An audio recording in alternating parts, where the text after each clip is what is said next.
हामीले सभ्यता बनायौं तर आत्मा हराउँदैछौँ। शब्दहरू बढिरहेका छन् भने संवाद मरिरहेका छन्। सम्बन्धहरू देखिन्छन् तर महसुस हुँदैनन्। आज मानिस मुस्कान बाँड्छ तर पीडा लुकाउँछ।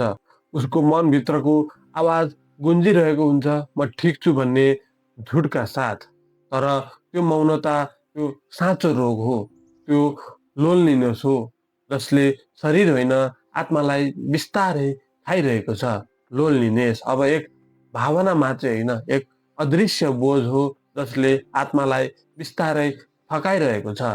मानिस अझै हाँस्छ, काममा जान्छ, सोसल मिडियामा उपस्थित रहन्छ, तर मनभित्र ऊ प्रत्येक दिन आफ्नो मौन युद्ध लडिरहेको हुन्छ। त्यो युद्ध एङ्जाइटीको हो, डिप्रेसनको हो, तर प्राय न कसैले देख्छ न ऊ आफै बोल्न चाहन्छ। विश्व स्वास्थ्य सङ्गठनले चेतावनी दिएको छ कि यो रोगले प्रतिदिन 15वटा सिगरेट बराबर मानव स्वास्थ्यमा हानि गर्दछ। तर सिगरेटको धुवाँभन्दा घातक कुरा के हो भने यो मौनता जसले आत्माको अक्सिजन नै चुस्छ, त्यो अहिले सर्वव्यापी छ। यो कुनै व्यक्तिगत पीडा होइन, यो हाम्रो युगको साझा मौनता हो। यो एक अदृश्य महामारी हो जसको लक्षण केवल महसुस गर्न सकिन्छ, बोल्न सकिँदैन। लोन्लिनेस भन्नाले केवल साथी नभएको होइन, आफूलाई बुझ्ने, महसुस गर्ने सम्बन्ध नपाउनु हो। आधुनिक मनोविज्ञानले भन्छ कि लोन्लिनेस इज पर्सिभ्ड सोसल आइसोलेसन, अर्थात् भिडभाडमा पनि मानिसले आफूलाई अदृश्य महसुस गर्दछ। आजको समयमा एक विद्यार्थी भविष्यको दौडमा हराएको छ, एक कर्मचारी डेडलाइनमा र एक युवा सेल्फ मेड बन्ने यात्रामा। तर सबैको मनमा एउटै समानता छ, बढ्दो खालीपन। सोसियल मिडियाले सबैलाई कनेक्टेड त बनाएको छ, तर त्यो कनेक्सन पिक्सलमा मात्रै सीमित छ।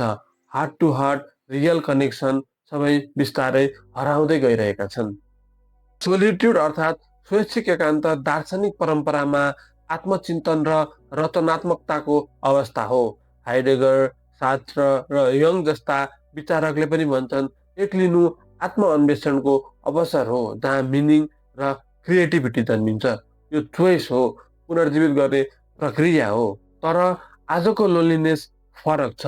यो अनैच्छिक, अर्थहीन र सामाजिक प्रतिध्वनि हराएको अवस्था हो। जहाँ पहिले एक्लिनुले आत्मविकास गराउँथ्यो भने आजको एक्लोपनले शरीरमा क्रोनिक स्ट्रेस र रिवार्ड सिस्टममा असन्तुलन ल्याउँछ। दार्शनिक नित्जेले पनि भनेका छन् कि जसको जीवनमा वाइ हरायो उसको हाउ पीडादायी हुन्छ। एक्लोपनको मनोविज्ञान बुझ्नका लागि गरिएका कैयौँ रिसर्चहरूले देखाउँछन् कि लोन्लिनेसले शरीर र मन दुवैमा गहिरो प्रभाव पार्छ। यसले कोर्टिसोल लेभल बढाउँछ, इम्युन सिस्टम कमजोर बनाउँछ र निर्णय लिने क्षमता समेत घटाउँछ। युनिभर्सिटी अफ सिकागोका साइकोलोजिस्ट जोन क्याकियोपोले लोन्लिनेसलाई सोसियल पेन भनेका छन्, किनभने मस्तिष्कले यसलाई शारीरिक पीडा जस्तै अनुभव गर्छ। ब्रिटिस नेसनल स्ट्याटिस्टिक्सका अनुसार 16 देखि 24 वर्षका युवामा लोन्लिनेसको दर अघिल्लो पुस्ताभन्दा दोब्बर पुगेको छ। विश्वभर भइरहेका कैयौँ अनुसन्धानबाट नयाँ नयाँ तथ्यहरू फेला परिरहेका छन्। ओल्ड लोन स्टार्ट र सहकर्मीहरूको मेटा एनालाइसिसले पनि देखाउँछ कि सामाजिक अलगाव र एक्लोपनले मृत्यु दर बढाउँछ। यसको असर धुम्रपान वा मोटोपना बराबर शक्तिशाली छ। Loneliness literally threatens the life span of human being. अमेरिकाका सर्जन जेनरलको रिपोर्टले लोन्लिनेसलाई पब्लिक हेल्थ क्राइसिस घोषणा गरेको छ। यसले क्रोनिक स्ट्रेस, डिप्रेसन र हृदय रोगको जोखिम बढाउँछ। अब यो केवल मानसिक नभई राष्ट्रिय स्वास्थ्य नीतिको विषय बनिसकेको छ। हार्वर्ड स्कुल अफ एडल्ट डेभलपमेन्टको 85 वर्षको लामो अध्ययनले पनि भन्छ कि जीवनको खुसी र दीर्घायुको सबैभन्दा ठुलो कारक पैसा होइन, सम्बन्धहरूको गुणस्तर हो। अर्थपूर्ण सम्बन्धहरू नै शरीर र मन दुवैका औषधि हुन्। युसिएलए लोन्लिनेस स्केलका अनुसार पश्चिमी देशहरूमा 60% भन्दा बढी वयस्कले फ्रिक्वेन्ट लोन्लिनेसको अनुभूति गर्छन्। नेपाल र दक्षिण एसियामा पनि अर्बनाइजेसन र परिवार छुट्टिने प्रवृत्तिले सामाजिक सम्बन्धहरूलाई कमजोर बनाउँदैछ। स्ट्यानफोर्ड र युसिएलएका अध्ययनहरूले देखाउँछन् कि माइन्डफुलनेस अभ्यासले पर्सिभ लोन्लिनेसलाई करिब 30%ले घटाउँछ। ध्यान, कम्प्यासन र प्रेजेन्ट अवेरनेसले मस्तिष्कमा सामाजिक भय कम गर्छ। कैयौँ वर्षको रिसर्च र एनालाइसिस पछि मनोवैज्ञानिकहरूले एक्लोपनलाई हेर्ने दृष्टिकोण अथवा थ्योरी तयार गरेका छन्। ती मध्येको पहिलो हो कोग्निटिभ बायस थ्योरी। मानिसले मलाई अस्वीकार गरियो भन्ने संकेतलाई वास्तविक भन्दा बढी ठान्ने प्रवृत्ति हुन्छ। मस्तिष्कले सामाजिक अस्वीकृति र शारीरिक पीडा दुवैलाई एउटै क्षेत्र अर्थात् एन्टेरियर सिङ्गुलेट कर्टेक्समा प्रोसेस गर्छ। फलस्वरूप मानिस सेल्फ डिफेन्स मोडमा पुग्छ र सम्बन्धबाट टाढा हुन्छ। दोस्रो थ्योरी रहेको छ एट्याचमेन्ट थ्योरी।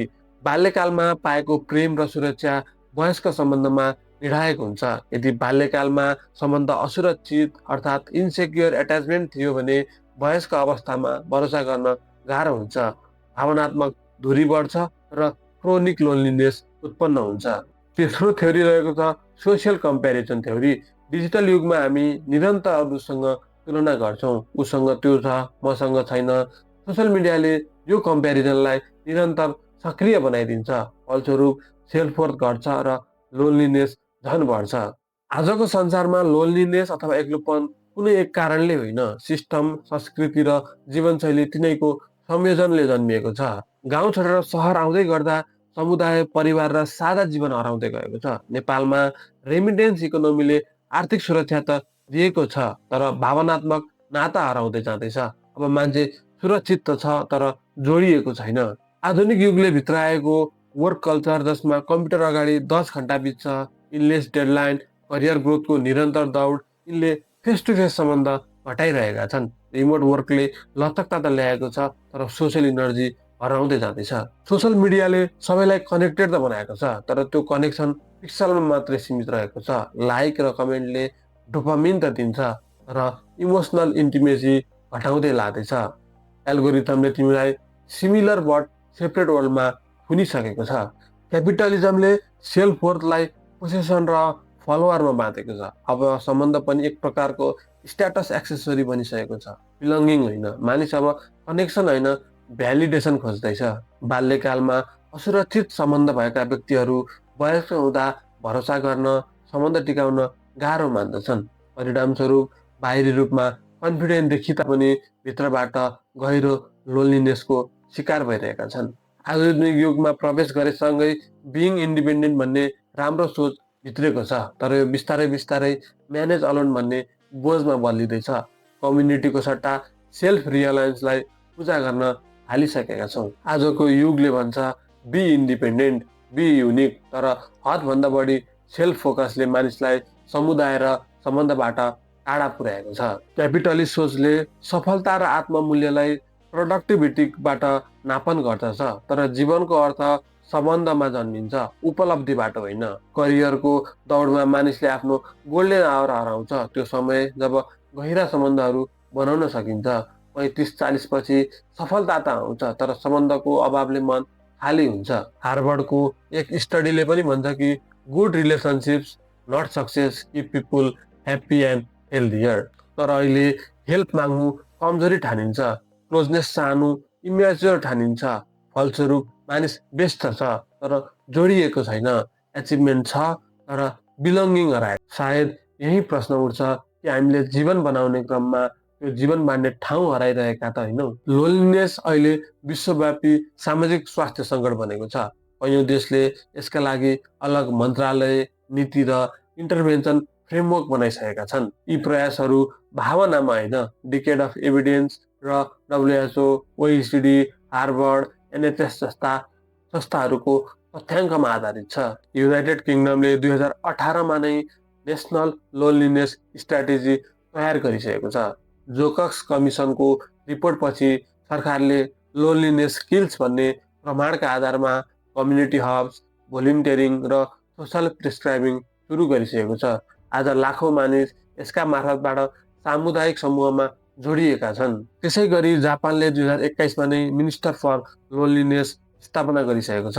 पडुकोसी अर्थात् एक्लै मृत्यु बढेपछि सरकारले मिनिस्टर अफ लोनलिनेस नियुक्त गर्यो, स्थानीय आउटरिच कार्यक्रम र एल्डरली सपोर्ट नेटवर्क बनायो। नतिजा स्वरूप सामुदायिक केयर र नेबर भिजिट्स उल्लेख रूपमा बढेको छ। युनाइटेड स्टेट अफ अमेरिकाले पनि 2023मा नै सर्जन जेनरलको एडभाइजरी अनुसार लोनलिनेसलाई पब्लिक हेल्थ क्राइसिस घोषणा गरेको छ। Workplace well-being, social media regulation र कम्युनल लाइफमा पुनः लगानी गर्ने सिफारिस गरेको छ। कनेक्सन इज मेडिसिन उनीहरूको नारा बनेको छ। साउथ कोरियामा पनि युथ प्रेसर र हाई पर्फर्मेन्स कल्चरले सुसाइड र आइसोलेसन बढाएपछि सरकारले कम्युनिटी हिलिङ सेन्टर र युथ मेन्टल हेल्थ हब स्थापना गरेको छ। नेपालले भने अझै कुनै औपचारिक नीति लिइसकेको छैन, तर ग्रासरुट तहमा मेडिटेसन सेन्टर्स, युथ कोलिभिङ कम्युनिटिज र भोलिन्टियर बेस्ड इनिसिएटिभहरू सुरु भइसकेका छन्। अर्बन लोनलिनेस घटाउन यी प्रयासहरू नेपालको साइलेन्ट सोसल इनोभेसन बन्दै गएका छन्। जीवनको सुरुवातमा हामी सोच्छौँ कि पहिला सफल बनाऊ, पछि सम्बन्ध बनाउला, तर समयसँगै बुझिन्छ सफलता सधैँ रहँदैन, तर सम्बन्धको कमी सधैँ महसुस हुन्छ। 25 देखि 35 को उमेर करियरको गोल्डन फेज हुन्छ, तर सम्बन्धको बिउ पनि यही समयमा रोपिन्छ। तर जब हामी केवल प्रोडक्टिभिटीमा केन्द्रित हुन्छौँ, साँचो नाता बिस्तारै मेटिन्छन्। 35-40 पछि जब शरीर र मन अलि थाक्न थाल्छ, त्यो बेला साथी, परिवार र आत्मीयता खोजिन्छ। तर त्यो बेलासम्म धेरै सम्बन्धहरू बिजी शब्दमा हराइसकेका हुन्छन्। अध्ययनहरूले देखाउँछन् कि डिलेड फ्यामिली फर्मेसन र एक्सट्रिम इन्डिपेन्डेन्सले पछिल्लो उमेरमा रिग्रेट र इमोसनल इम्प्टिनेस बढाउँछ। अडाचीको 2020मा गरिएको रिसर्च अनुसार करियरको लागि पोस्टपोन्ड पार्टनरसिपले मिड लाइफ लोनलिनेस र आइडेन्टिटी क्राइसिस बढाउँछ। फिल्म इन्डस्ट्रीका हिरो हिरोइन चाहिँ युथफुल ग्लो गयो भने एटेन्सन हराउँछ, करियर ग्राफ घट्छ, अनि प्रश्न उठ्छ, अब म कोसँग छु, को मेरो साथमा छ? करियरको पिक सधैँ रहँदैन, सक्सेस पनि रिन्युअल चाहन्छ, तर मिनिङ त सम्बन्धमा पुनः जन्मिन्छ। अन्त्यमा जति नै उपलब्धि कमाए पनि मानिसले आफ्नो जीवन उपलब्धिहरूबाट होइन, आफूले कमाएको सम्बन्धबाट सम्झिन्छ। हामीले समस्या त बुझ्यौँ, लोनलिनेस केवल भावना होइन, यो आधुनिक जीवनको संरचनागत रोग हो, तर उपचार पनि सम्भव छ यदि व्यक्तिगत र सामाजिक स्तरमा सँगै हिँड्यो भने। व्यक्तिगत स्तरमा हामीले यो लोनलिनेससँग जुझ्नका लागि कैयौँ प्रयासहरू गर्न सक्छौँ। तीमध्येको पहिलो हो मिनिङफुल सम्बन्धमा लगानी गर्नु। हामी प्राय धेरै मित्र, फलोवर वा सम्पर्क खोज्छौँ, तर रिसर्चले भन्छ कि 3 देखि 5वटा गहिरा भरोसामय सम्बन्ध नै मानसिक स्वास्थ्यका लागि 100 सुपरफिसियल सम्बन्धभन्दा बढी प्रभावकारी हुन्छन्। कसैसँग साँच्चीकै कुरा गर्न सक्ने ठाउँ बनाउनुहोस्।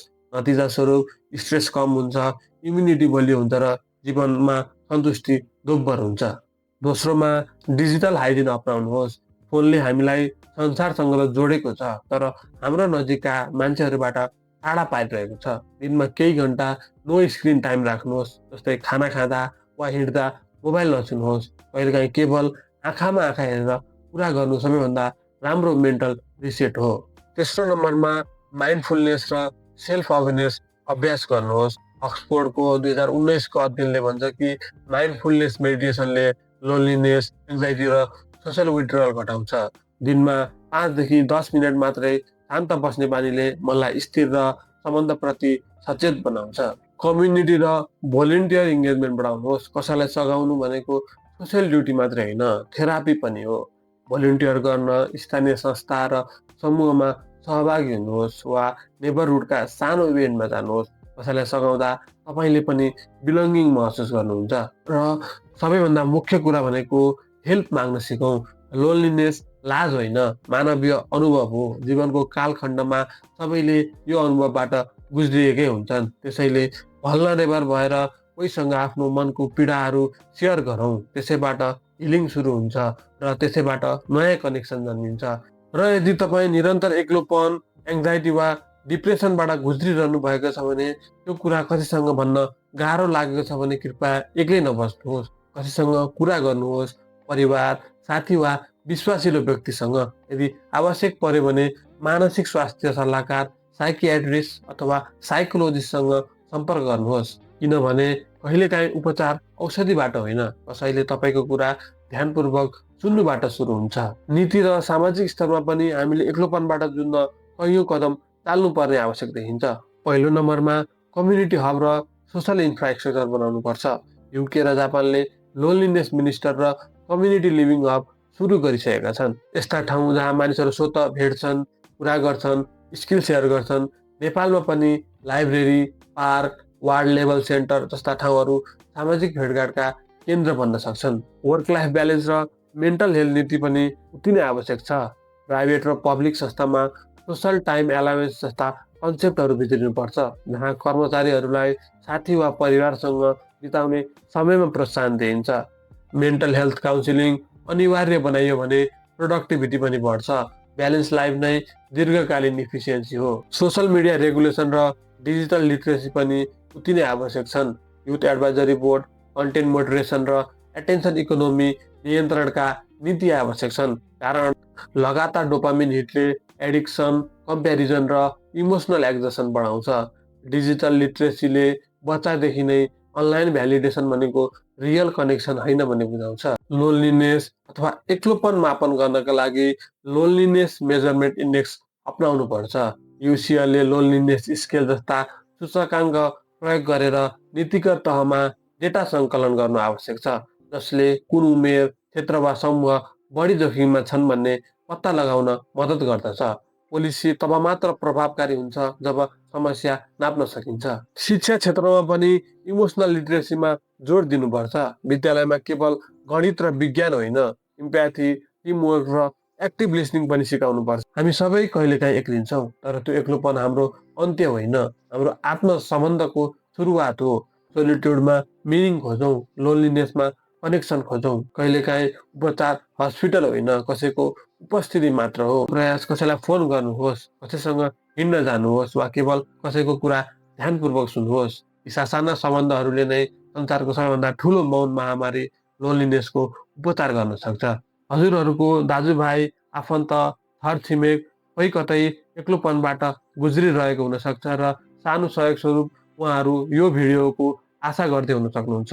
कृपया यो एउटा भिडियो सेयर गरेर उहाँहरूको जीवन परिवर्तन गर्न सहयोग गर्नुहोस्। हस्त।